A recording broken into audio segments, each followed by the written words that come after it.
Para contar a história da gigante dos videogames que conhecemos hoje, primeiro temos que voltar a um tempo muito diferente. Quando o Japão ainda era governado por um imperador, antes da eletricidade ser comum e antes mesmo do voo ser inventado. Tudo começa com o fundador original da Nintendo, Fusajiro Yamauchi. The latest video game craze to sweep the United States and Japan. It's called Nintendo. Now what? Nintendo revitalized the video game industry, and once that started, it was like a snowball effect. There was just no stopping it.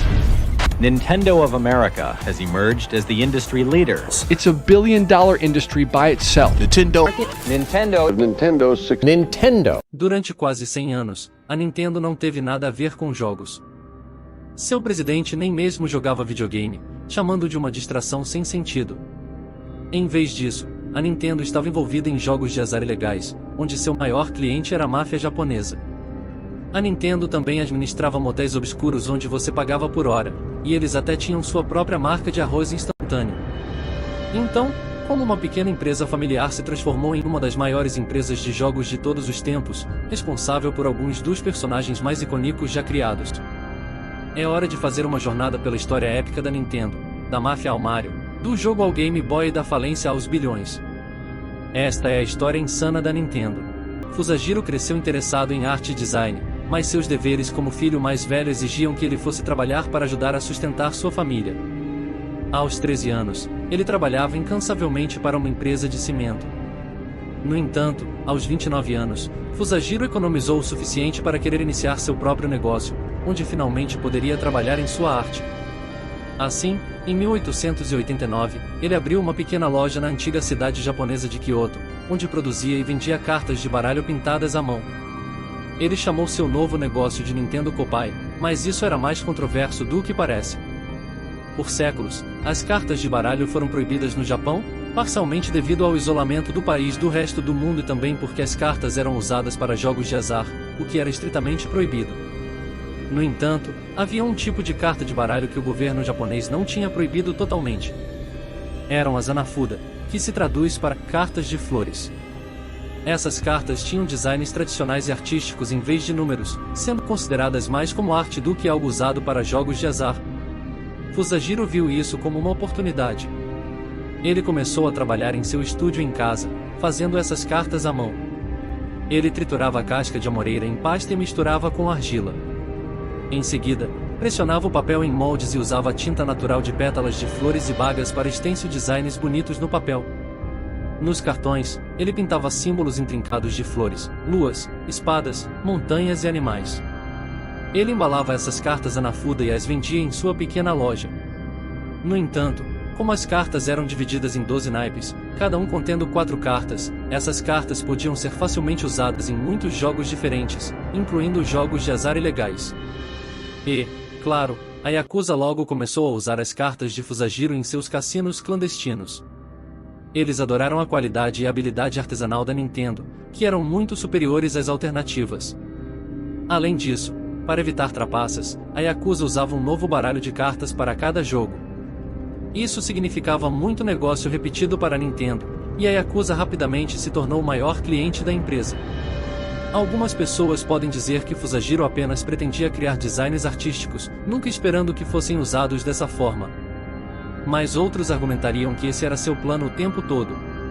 Muitas pessoas interpretam a palavra Nintendo como deixar a sorte para o céu, então o nome da empresa pode ter sido um aceno sutil para aqueles em busca de jogos de azar, e assim Fusajiro provavelmente sempre soube quem eram seus maiores clientes. De qualquer forma, ele viu uma oportunidade, e os negócios estavam prosperando. Na verdade, Fusajiro mal conseguia acompanhar a demanda, pois inicialmente fazia cada carta sozinho, pintando cada detalhe minuciosamente. Claro, ele rapidamente percebeu que isso não era escalável, e para maximizar a produção, contratou uma pequena equipe de trabalhadores para fazer as cartas sob sua supervisão próxima. Uma vez que ele aperfeiçoou esse processo, Fusajiro queria expandir por todo o Japão, então fez uma parceria surpreendente com a Japan Tobacco and Salt Company, onde eles venderiam as cartas da Nintendo em todas as suas lojas em todo o país. E esse acordo funcionou brilhantemente, dando à Nintendo distribuição nacional para suas cartas. Não apenas isso, mas em 1907, a proibição de cartas de baralho no Japão foi afrouxada, então a Nintendo estava perfeitamente posicionada para se tornar a primeira empresa japonesa a produzir cartas de baralho no estilo ocidental. Como resultado de tudo isso, a Nintendo logo se tornou a empresa de cartas de baralho mais bem-sucedida de todo o Japão. Mas, aos 69 anos, após 40 anos de trabalho árduo, Fusajiro havia alcançado tudo o que havia se proposto a fazer e estava finalmente pronto para se aposentar. Havia apenas um problema: quem iria assumir sua empresa? Sucessão, a capítulo 2. Fusajiro queria desesperadamente manter sua empresa na família, mas era costume japonês passar o negócio para o filho, e Fusajiro não tinha um filho.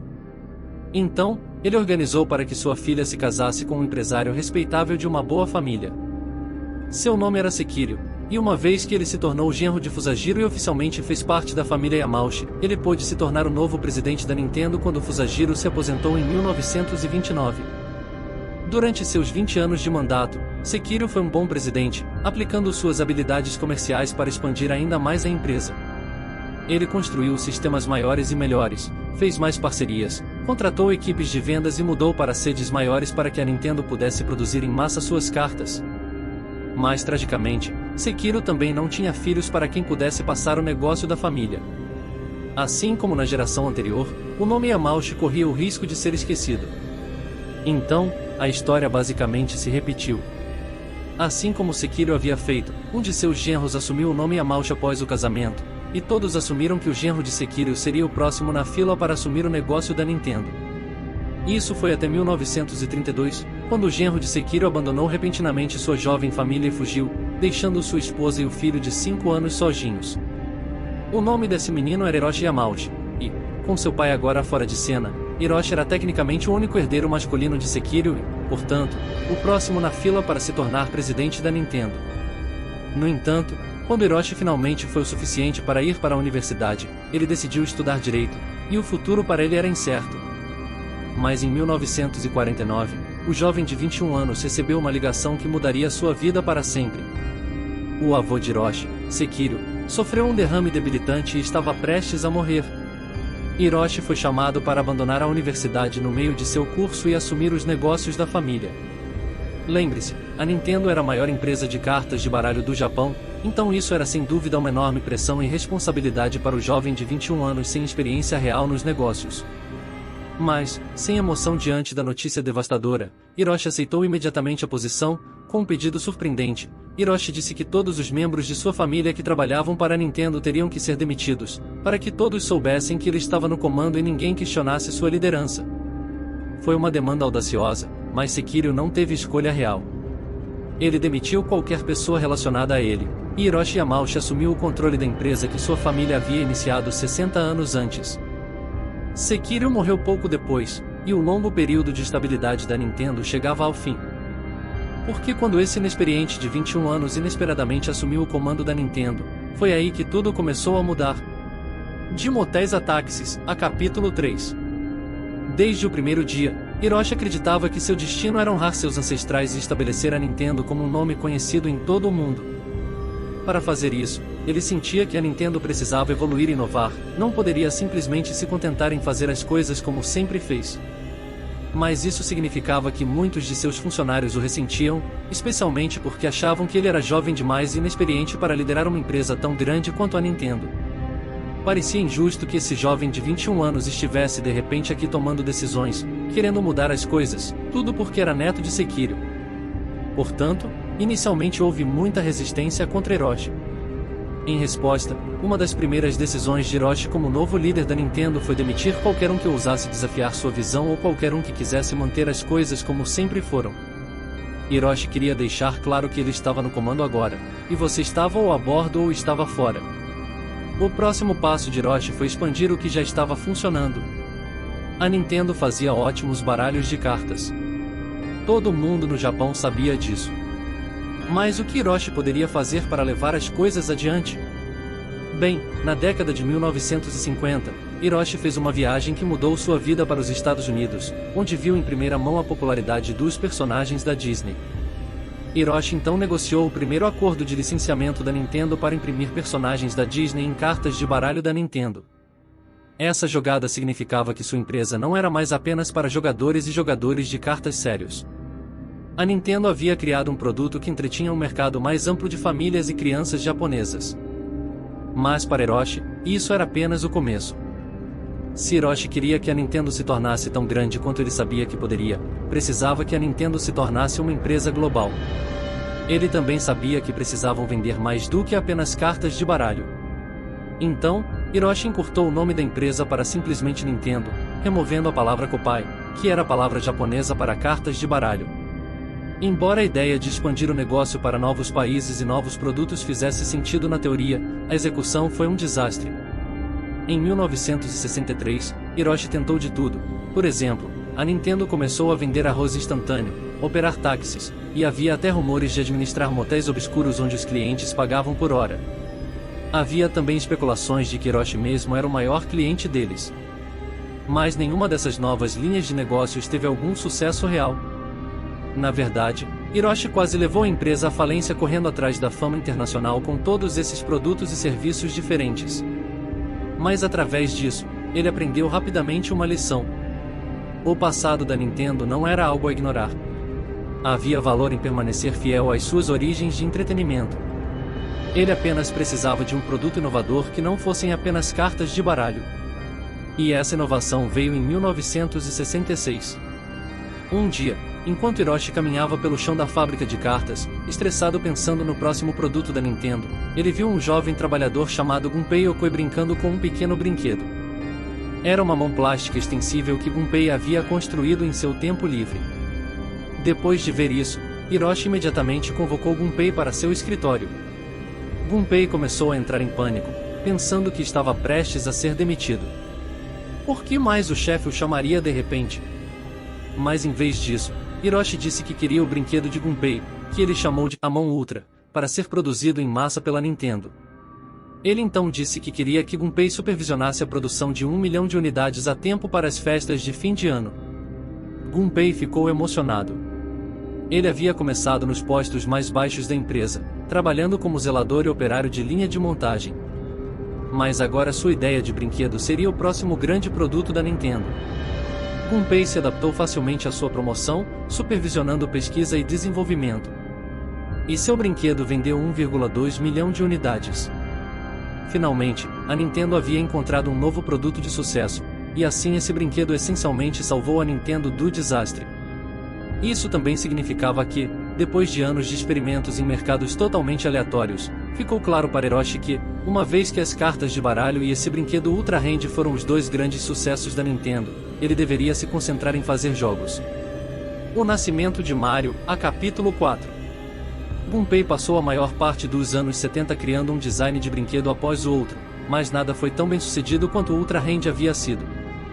Na verdade, a fascinação da Nintendo por novos brinquedos eletrônicos quase matou a empresa, com Hiroshi levando a Nintendo mais uma vez à beira da falência em 1973, apostando em ideias novas e aleatórias. Mas um dia, no trem-bala do Japão, Gunpei assistiu enquanto um empresário matava o tempo brincando com sua calculadora eletrônica.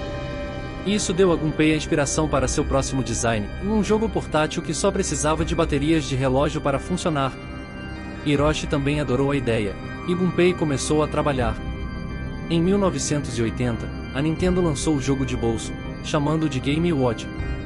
E mais uma vez, a originalidade de Gunpei tirou a empresa da dívida. A Nintendo mal conseguia estocar suas prateleiras rápido o suficiente para acompanhar a crescente demanda por este novo jogo eletrônico portátil.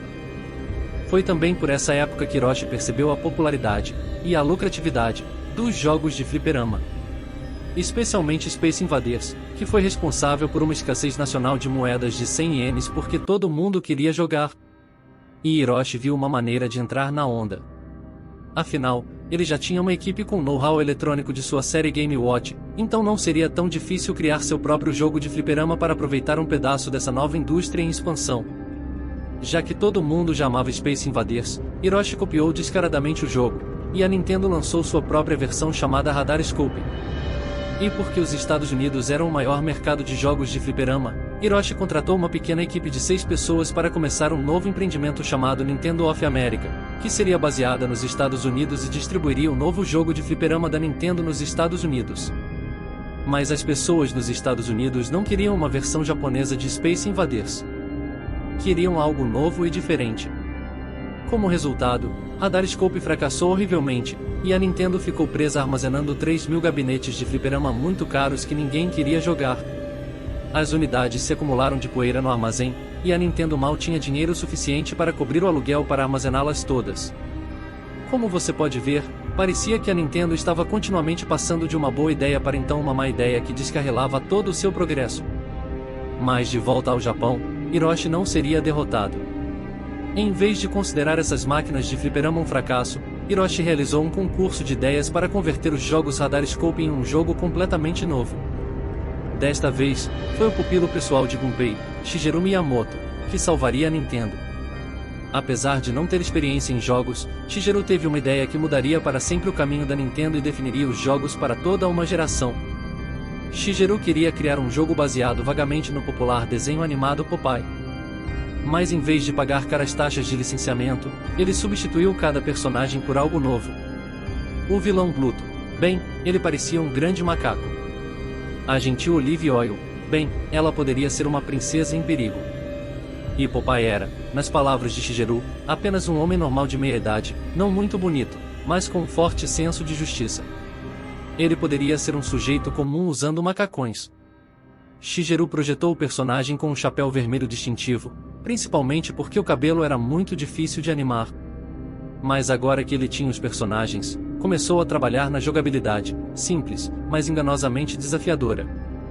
O personagem principal tinha que pular sobre barris, subir até o topo das plataformas e resgatar a princesa que era mantida refém pelo macaco gigante, que eles chamaram de Donkey Kong. Quando Shigeru mostrou seu novo conceito de jogo para Hiroshi, ele adorou. Hiroshi o encarregou de realmente construir o jogo de fliperama, para que pudessem converter todas as caixas de fliperama Radarscope não utilizadas para este novo jogo Donkey Kong. Nos Estados Unidos, a equipe trocou manualmente cada componente e começou a testar o jogo Donkey Kong em bares próximos. E os proprietários de bares adoraram porque os jogadores estavam depositando centenas de moedas por dia. Desesperadamente, a equipe americana converteu cada unidade de fliperama que tinham para o novo jogo Donkey Kong e pediu à Nintendo que enviasse o máximo possível de gabinetes adicionais que pudessem fazer. No Japão, Hiroshi abandonou todos os outros jogos de fliperama planejados e começou a produzir gabinetes Donkey Kong, fazendo até 50 novas unidades por dia para enviar carregamentos de uma vez para os Estados Unidos. Donkey Kong, ou DK como era apelidado, tornou-se um enorme sucesso. Nos seus 2 primeiros anos, Donkey Kong arrecadou incríveis $280 milhões. Havia apenas um problema. O herói ainda precisava de um nome. Na época, eles o chamavam apenas de Jumpman. Então, a equipe americana estava conversando sobre isso um dia. Vocês se lembram do proprietário do nosso antigo armazém de Radarscope? Vocês perceberam que quando ele estava gritando sobre nosso aluguel, ele pulava para cima e para baixo exatamente como Jumpman? Sim, e ele até tinha o mesmo bigode. Brincando, mudaram o nome do Jumpman para homenagear seu rabugento e velho proprietário. E o nome desse proprietário? Mario. Mas a partir daquele momento, o nome pegou. E Jumpman oficialmente se tornou conhecido como Mario. A Nintendo tinha um grande sucesso em mãos, e eles começaram a distribuir cada vez mais esses jogos de fliperama ao redor do mundo. Mas logo descobririam o quão perigoso o sucesso pode ser. Kirby contra King Kong, a capítulo 5. A enorme quantia de dinheiro que os jogos de fliperama Donkey Kong arrecadaram atraiu muita atenção para a Nintendo. Em particular, um estúdio de cinema alegou que Donkey Kong parecia um pouco familiar. A Universal Studios processou a Nintendo com uma enorme ação judicial, alegando que a Universal detinha os direitos sobre o personagem King Kong e que Donkey Kong era apenas uma cópia de sua propriedade intelectual. A Universal exigiu que cada centavo que a Nintendo havia ganhado com Donkey Kong fosse pago a eles. Isso esmagaria completamente a Nintendo, pois este era, de longe, seu jogo mais popular e bem-sucedido.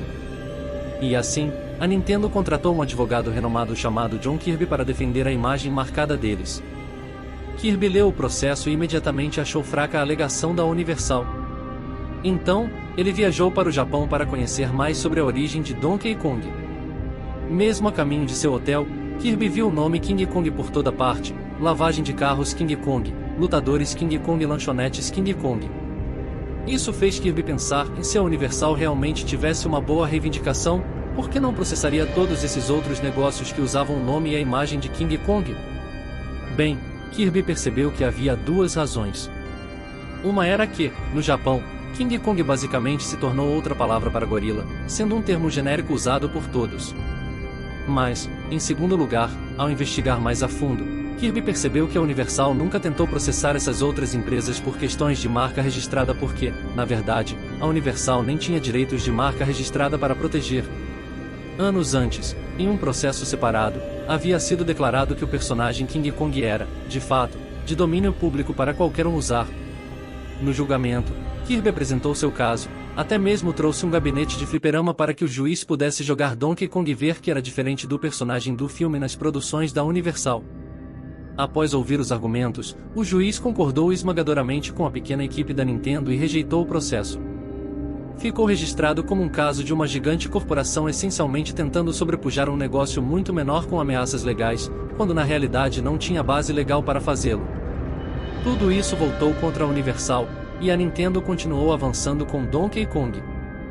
Como agradecimento ao advogado John Kirby que ajudou a salvar sua empresa, a Nintendo decidiu nomear um de seus heróis em homenagem a ele. Daí o querido Bolinho Rosa ficou conhecido como Kirby, que também nunca recuou de uma luta. Com tudo agora resolvido, parecia que a Nintendo estava prestes a se tornar uma grande jogadora no mundo dos videogames.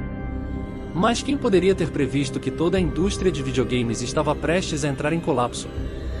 Em 1982, a indústria de videogames era enorme, pois a tecnologia estava ficando rapidamente mais barata e poderosa. Em vez de apenas jogar videogames em fliperamas, foram criados consoles para que as pessoas pudessem jogar em casa. Assim, empresas de consoles como a Atari começaram a prosperar. No entanto, esse sucesso resultou em muitas empresas diferentes entrando no mercado. Até mesmo lojas como Rádio Shack Sears estavam tentando vender seus próprios consoles para entrar na onda.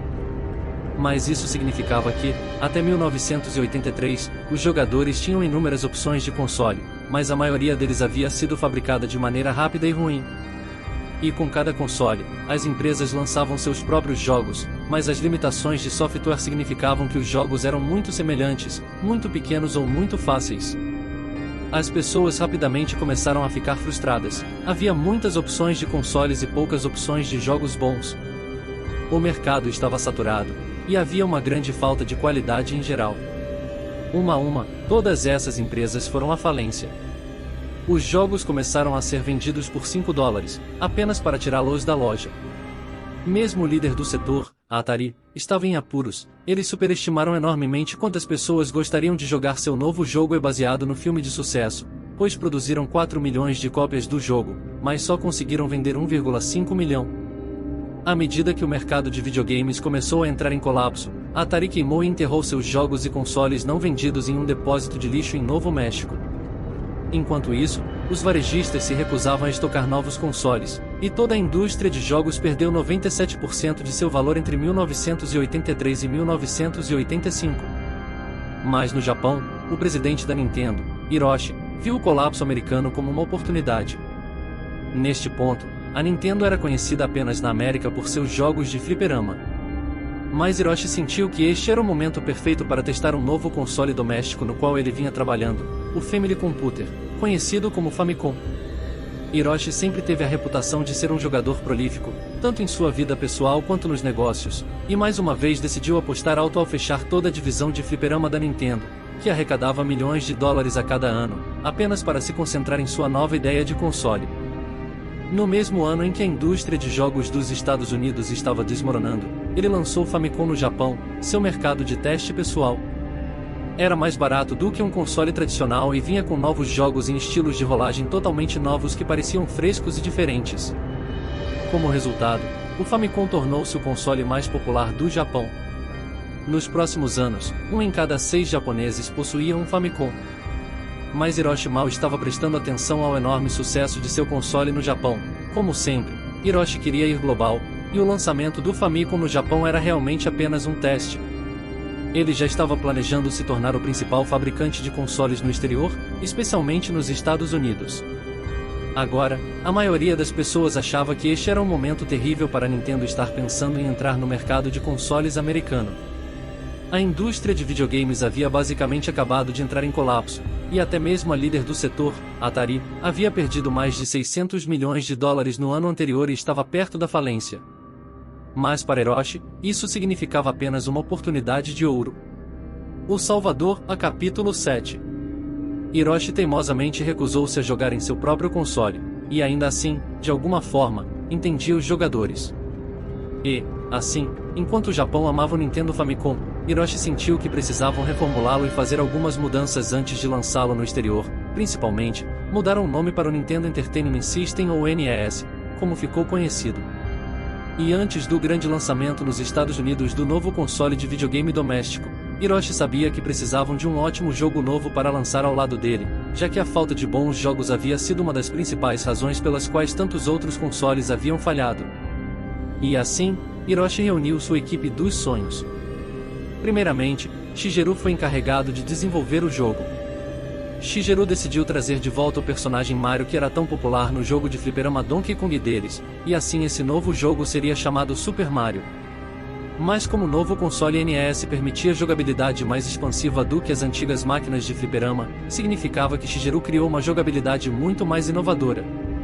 Enquanto Donkey Kong tinha apenas 4 níveis básicos, Super Mario tinha 32. A jogabilidade levava horas, e Shigeru preencheu os níveis com caixas invisíveis, caminhos escondidos para vidas extras e áreas secretas para pular adiante no jogo.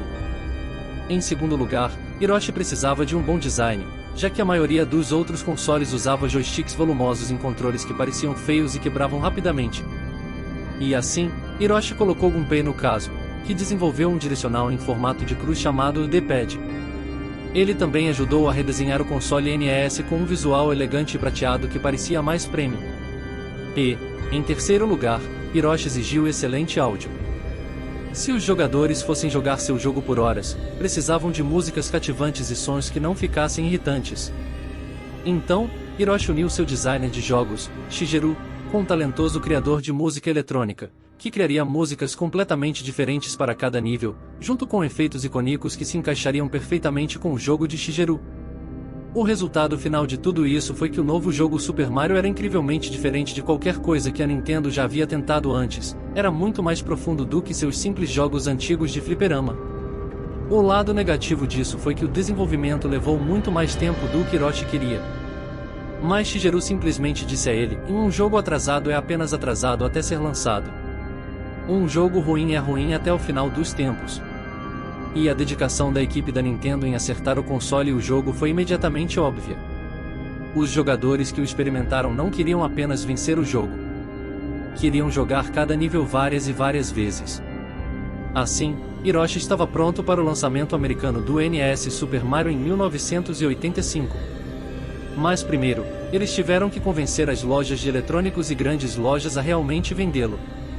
Lembre-se, a Nintendo era conhecida apenas na América por seus jogos de fliperama, e dada a má experiência dos varejistas com outros consoles durante o colapso do mercado de videogames, muitos estavam relutantes em estocar este novo console. Vendedores da Nintendo literalmente foram porta a porta tentando convencer os varejistas de que o NES não era como nada que eles tivessem visto antes. Para facilitar o acordo, a Nintendo até se ofereceu para recomprar quaisquer consoles não vendidos. Uma vez que os varejistas finalmente concordaram em vendê-lo, Hiroshi tomou a decisão surpreendente de manter o preço baixo. Veja bem, Hiroshi admirava a estratégia de negócios de lâmina e navalha usada pela Gillette, em vender seu produto principal barato para atrair as pessoas para seu ecossistema e, em seguida, obter lucro vendendo os produtos complementares que as pessoas precisarão depois. E assim, o console NES real seria vendido por pouco mais de $100, mas o plano era lançar novos jogos a cada poucos meses para manter as pessoas jogando e obter a maioria dos lucros com os próprios jogos. Mais uma vez, a Nintendo estava apostando tudo nisso. Se as pessoas não gostassem e não voltassem para comprar mais jogos, a Nintendo estaria caminhando para a ruína financeira. No entanto, assim que o NES foi lançado, ficou claro que a Nintendo havia tido sucesso. No primeiro ano, o console vendeu 3 milhões de unidades. No ano seguinte, foram 6 milhões.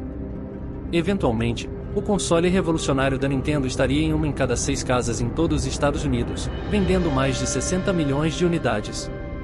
O NES rejuvenesceu completamente o mercado de videogames americano, com muitos aclamando a Nintendo como a salvadora dos videogames.